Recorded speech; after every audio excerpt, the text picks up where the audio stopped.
আমরা এই মুহূর্তে বরিশালের একজন স্বনামধন্য গাইনি বিশেষজ্ঞ ডাক্তার শাহ আলম তালুকদার, উনি এই দক্ষিণ অঞ্চলে একজন প্রসিদ্ধ মানুষ, যিনি যার হাতে বরিশালের অনেক সুস্থ বাচ্চা তার হাতে আমরা বড় হয়েছে, এরকম মানুষ আছে যারা, উনি একজন এই অঞ্চলে না, বাংলাদেশের খুব প্রথিতযশা একজন গাইনোকোলজিস্ট। উনি ডাক্তার শাহ আলম তালুকদার। ওনার সাথে আমার কিছু প্রশ্ন রয়েছে, কারণ উনি অনেক বেশি, স্যারকে আমি যতটুকু জানি সে রাজনৈতিক খুবই সচেতন মানুষ। কিছুদিন আগে শেরে বাংলা থেকে উনি রিটায়ার্ড করেছেন। আমি তার পরিচয়টা আসলে তার কাছ থেকেই নেওয়ার চেষ্টা করি। আর আপনার কাছে স্যার প্রশ্নটা হচ্ছে যে, নির্বাচন তো হয়ে গেল, এই নির্বাচনটা কেমন ছিল, নির্বাচন সম্পর্কে আপনি একটু বলবেন। এবং সেই সাথে সাথে নির্বাচন পরবর্তীতে এখন তো একটা মন্ত্রী পরিষদ হওয়ার জন্য একটা সারা দেশে একটা সরগরম চলতেছে। সেই ক্ষেত্রে বরিশালে যে হেভিওয়েট প্রার্থী রয়েছে, অনেকগুলো মানুষই যারা নির্বাচনিত হয়েছে এবং তারা বাংলাদেশকে পরিচালনা করার যোগ্যতা রাখে, সেই মানুষগুলোর মধ্যে কারা মন্ত্রী পরিষদে যেতে পারে বলে আপনি মনে করেন? বলছেন ডাক্তার শাহ আলম তালুকদার। আমি ডাক্তার শাহ আলম তালুকদার। আমি গাইনোকোলজির অ্যাসোসিয়েট প্রফেসর হিসেবে রিটায়ার করেছি কিছুদিন, মানে 10 বছর আগে। আসলে ব্যাপারটা হলো কি, যে নির্বাচন কি জিনিস এটা বলতেই মানুষ ভুলে গেছিল। নির্বাচন শুনছে কিন্তু ভোট দিতে ভুলে গেছিল।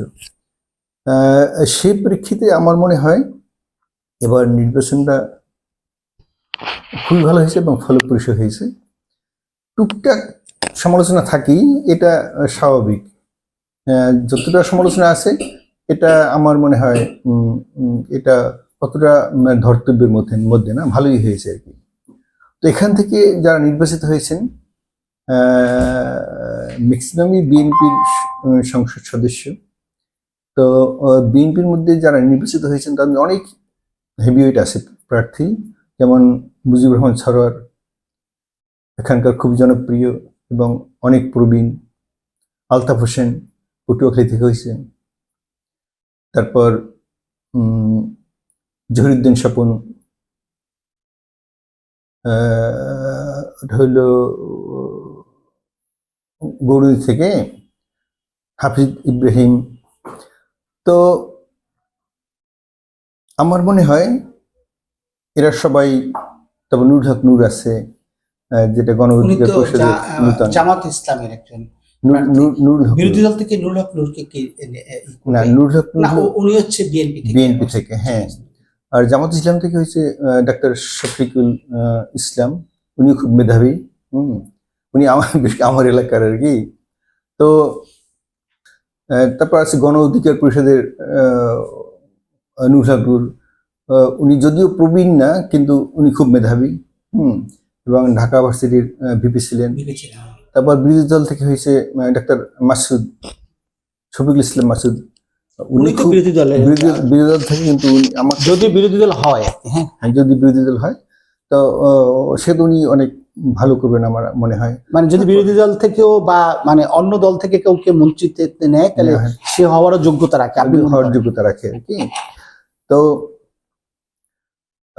আমার মনে হয় এরা, আমি যাদের নাম বললাম, এরা প্রায় সবাই মন্ত্রী হওয়ার যোগ্য। এখন আমি আসলে দেখতে চাই যে মন্ত্রী হইলে তারা দেশের জন্য কি, এলাকার জন্য কি করে। আমি যেটা দেখেছি, যেমন আমি সরাসরি কোনো পার্টির সাথে জড়িত না, কিন্তু আমি এলাকা নিয়ে চিন্তা করি। আমি চিন্তা করি যে কে ভালো লোক এবং কাকে দিলে এলাকার উন্নয়ন হবে। সেই হিসাবে আমি কিছু কিছু এমপির সাথে, কিছু কিছু ক্যান্ডিডেটের সাথে আমি গণসংযোগ করেছিলাম। মনে করেছিলাম যে একে হইলে হয়তো বা ভালো হবে, কিন্তু আসলে তা হয়নি। আপনার বিগত দিনের অভিজ্ঞতা থেকে বলছি। তারপর ধরেন এই আমির হোসেন আমু, তারপর তোফায়েল আহমেদ, তারপর নানক সাহেব, তারপর আবুল হাসান আবদুল্লাহ, এরা বলতে গেলে মানে বিগত প্রধানমন্ত্রীর নেক্সট ম্যান ছিল। তারা কাছের মানুষ ছিলেন, একেবারে কাছের মানুষ।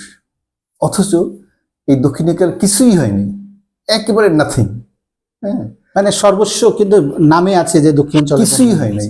যেমন চিটাগাং উন্নত হয়েছে, সিলেট উন্নয়ন হয়েছে, উত্তরবঙ্গ হয়েছে, খুলনা হয়েছে, কিন্তু বরিশালে এরা থাকা কিছুই হয় নাই।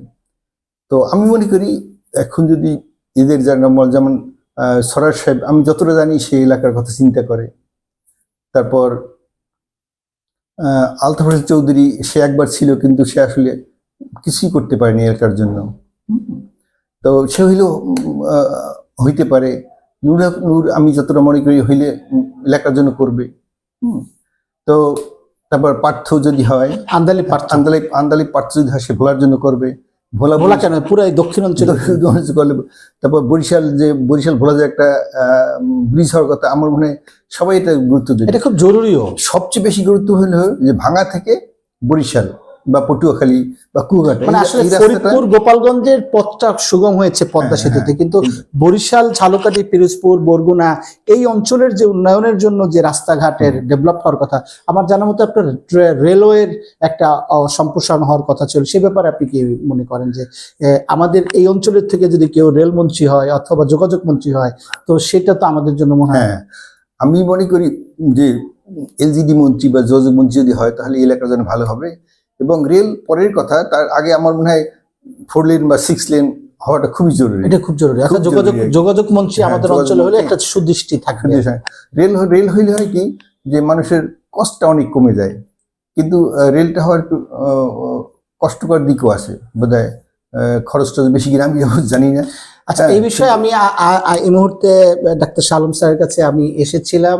তার সুতীক্ষ্ণ দৃষ্টি দিয়ে উনি বাংলাদেশকে এবং এই বরিশাল অঞ্চলের উন্নয়নের জন্য মন্ত্রিত্বের কে কি হলে ভালো হয় সেই বিষয়গুলো নিয়ে উনি কথা বলছিলেন। আমরা আগামীতে আপনার আবারও কথা শুনবো। আজকের এই মন্ত্রী পরিষদ নিয়ে আপনার কথা বলার জন্য আপনাকে ধন্যবাদ জানাচ্ছি। আমি আজিজ শাহিন, নেক্সট বাংলাদেশ 24 বরিশাল।